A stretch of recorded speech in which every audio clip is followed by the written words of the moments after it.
Is being spiritual an excuse to be lazy, to be indifferent to the woes of other people? Well, I should hope not. In fact, I know not. It is not. It is true, however, sometimes a person, I think of my very self, sometimes a person hides behind the spiritual path in order not to be engaged. And the reason is fear. When I was about to graduate from grammar school and enter high school, I looked around me, and this was the mid-60s, at the foment and revolution of values taking place in America, and I lived in California, and California was sort of the hub of a lot of that fomenting revolution of values. When I looked around, and with my upbringing being that of a devotional Catholic, I said, I'm not ready for all this change. Now, I didn't use those words. Instead, I felt inspired to seek training in what could become, as I grew into an adult, the Catholic priesthood. And so I went away to a preparatory school for that purpose, a boys' school. And it was a wonderful experience. But it was there that I realized after a couple of years that this wasn't my path of life. So, yes, it is true. Somebody wrote to me and asked, does spiritual awakening make a person lazy and lose passion for goals? We, on the spiritual path, especially on the yoga path, we use the term often non-attachment. And we see this in Buddhism, which is an aspect of Hinduism, which includes yoga practices of meditation and breath control, etc. And so we knock around this word non-attachment.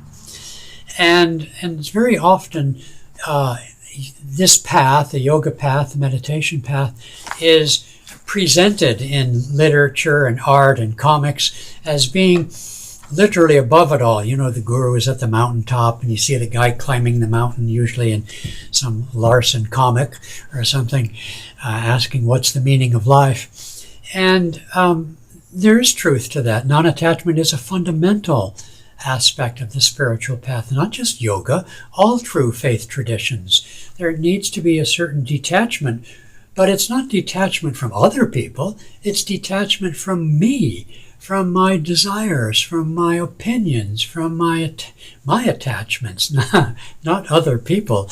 That's a mistaken notion, to be aloof from others. In the Bhagavad Gita, Lord Krishna says a yogi feels the sufferings and joys of all beings, as Buddha said, of course, also, because that's the truth. And so, but it is also true that sometimes a person seeks the path of meditation out of suffering, out of fear, and of course as a desire for peace. So in the beginning, they might experience a certain withdrawal from activity, a withdrawal from engagement, a lack of interest, which can border almost on boredom and depression in some cases, particularly if they have those tendencies.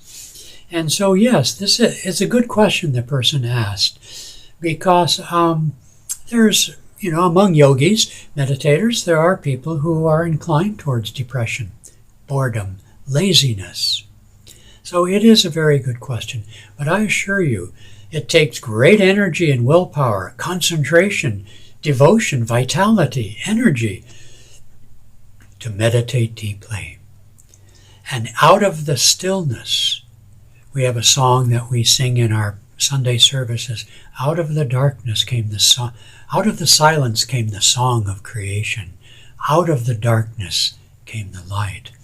Among true saints, east and west, no matter what their faith tradition is, you see people of enormous vitality, creativity.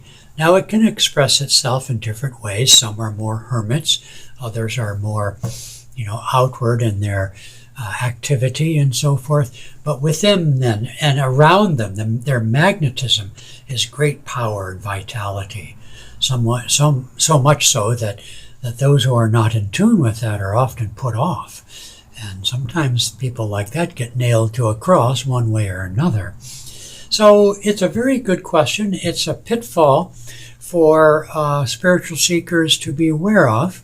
And that's why on the path of Kriya Yoga, Yogananda said yoga and fellowship. In other words, we need to have people around us. We need to serve actively to contribute to the spiritual path that has given us inspiration, even as we also daily meet our appointment with Divine Mother in the inner silent chamber of the loving heart.